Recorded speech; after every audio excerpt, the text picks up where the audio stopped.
My self Suresh Kumar, प्रवक्ता civil engineering, GPC Alwar. आज हमारा topic subject code 307 estimating costing का सैंपल पेपर के कुछ मल्टीपल चॉइस क्वेश्चन है जो इम्पोर्टेंट है, जो अक्सर डिफरेंट एग्जाम में पूछे जाते हैं।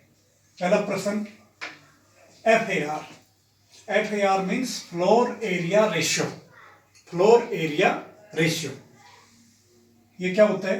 Total covered area of all floor divided by plot area. Total covered area या प्लिंथ एरिया, अगर मान लो कई स्टोरी की बिल्डिंग है तो उसमें all floor upon plot area is known as FAR। कई बार इसको फ्लोर सरफेस इंडेक्स भी बोलते हैं या प्लान एफिशिएंसी भी बोलते हैं। नेक्स्ट इज DPC, बहुत कॉमन प्रश्न है, बहुत बार पूछा जाता है। Dam proof course, DPC is the dam proof course, जो कि प्लिंथ लेवल पर प्रोवाइड करते हैं। 25 से 40 mm थिकनेस होती है और डैम्पनेस को रोकने के लिए, ताकि दीवार में ऊपर नहीं आए, उसके लिए इसको प्लिंथ लेवल पर प्रोवाइड करते हैं। इसको मेजर करेंगे मीटर स्क्वायर के अंदर, यानी लेंथ और विड्थ।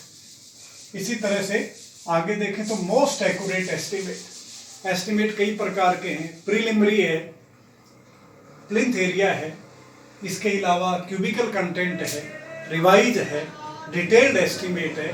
तो उन सब में से इंपॉर्टेंट है, मोस्ट एक्यूरेट है डिटेल्ड एस्टिमेट या आइटम रेट एस्टिमेट या डिटेल्ड एस्टिमेट, जिसके लिए कि जो TS है टेक्निकल सैंक्शन के लिए हमारे को डिटेल एस्टिमेट कैलकुलेट करना होता है। Annual depreciation by the straight line method, original cost minus scrap value upon number of year.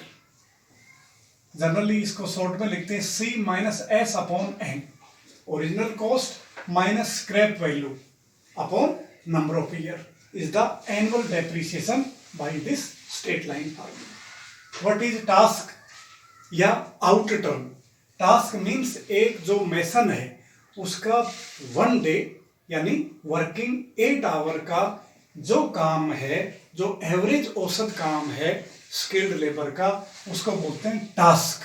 Suppose करो मेसन है, हेड मेसन है, कारपेंटर है, उसका पर डे 8 आवर्स का जो कार्य है, एवरेज औसत कार्य है, जो NBO द्वारा स्पेसिफाई किया गया है, उसको हम कहते हैं टास्क।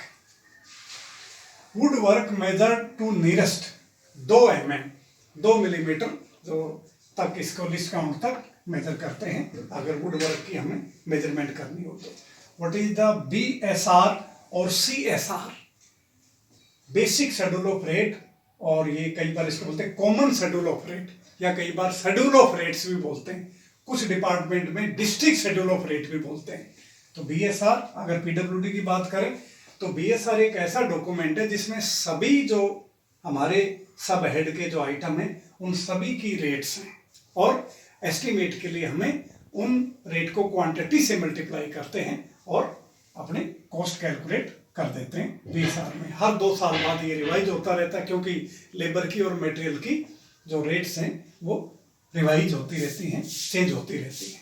तो उसको बोलते हैं BSR।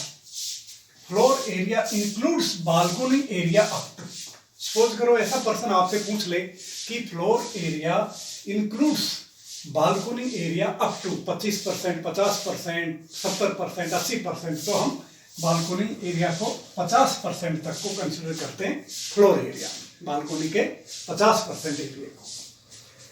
Next is administrative head of the PWD B&R, buildings and road. जो PWD की शाखा है B&R, उसका एडमिनिस्ट्रेटिव हेड, प्रशासनिक मुखिया किसे कहेंगे? चीफ इंजीनियर, मुख्य अभियंता को हम एडमिनिस्ट्रेटिव हेड कहेंगे, जो होली रिस्पॉन्सिबल है सरकार के प्रति, और सरकार को विभाग से संबंधित जो भी उसकी इंफॉर्मेशन है या जो भी समय समय पर डिटेल पूछी जाती है उसके लिए उत्तरदायी है चीफ इंजीनियर। कुछ स्टेट्स में इंजीनियर इन चीफ भी होता है, जिसका होल इंचार्ज, लेकिन ज्यादातर स्टेट में मुख्य अभियंता या chief engineer. Next is what is difference between plinth area and floor area. Plinth area की बात करें तो हम बिल्डिंग के आउट से आउट को अगर कंसिडर करें, छोड़कर ओपन एरिया या का कोर्टयार्ड को, तो वो है plinth area, excluding plinth offset. अगर कोई प्लिंथ ऑफसेट है तो उसको शामिल नहीं करते। फ्लोर एरिया को देखते हैं तो अंदर से अंदर है, रूम के वॉल्स के इन टू इन है जो एरिया है, वो है फ्लोर एरिया। दूसरे शब्दों में plinth area minus area occupied by the wall is known as floor area. Thickness of plaster is taken as सामान्य तौर पर प्लास्टर की थिकनेस हम लोग 12 mm कंसिडर करते हैं, लेकिन कई बार स्टोन मेसनरी की वॉल है, आउटर फेस की है, तो उस जहाँ डैम्पनेस आने का चांस है वहाँ हम 20 mm भी ले सकते हैं, और आरसीसी वगैरह में सीलिंग प्लास्टर 6 mm थिकनेस में भी ले सकते हैं। सामान्य तौर पर प्लास्टर का जो रेशियो होता है वो 1:4 है, 1:4 है, 1 part cement and 4 part sand. और सीलिंग प्लास्टर हम लोग 1:3 में भी कर सकते हैं। What is the scrap value और जंक वैल्यू और डिमोलिशन वैल्यू?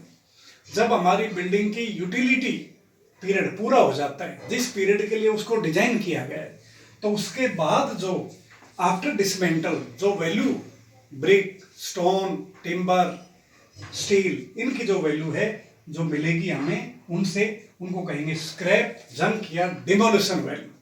तो ये सामान्य तौर पर 10% बिल्डिंग कॉस्ट की मिलनी चाहिए, बट इट मे बी 0 और इट मे बी नेगेटिव, लेकिन सामान्य तौर पर ये पॉजिटिव वैल्यू मिलनी चाहिए। एक साल्वेज वैल्यू है, तो साल्वेज वैल्यू क्या है?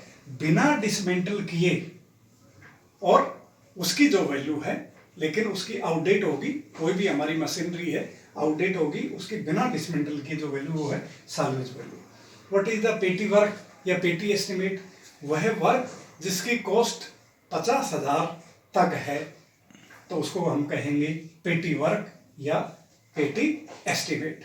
और अगर मेजर वर्क 2 लाख से ज्यादा है, माइनर 50,000 से ज्यादा और 2 लाख से कम है। तो इस तरह से 3 टाइप के पीडब्ल्यूडी में वर्क्स है। सीपीडब्ल्यूडी में 2 ही टाइप के हैं, मेजर और माइनर।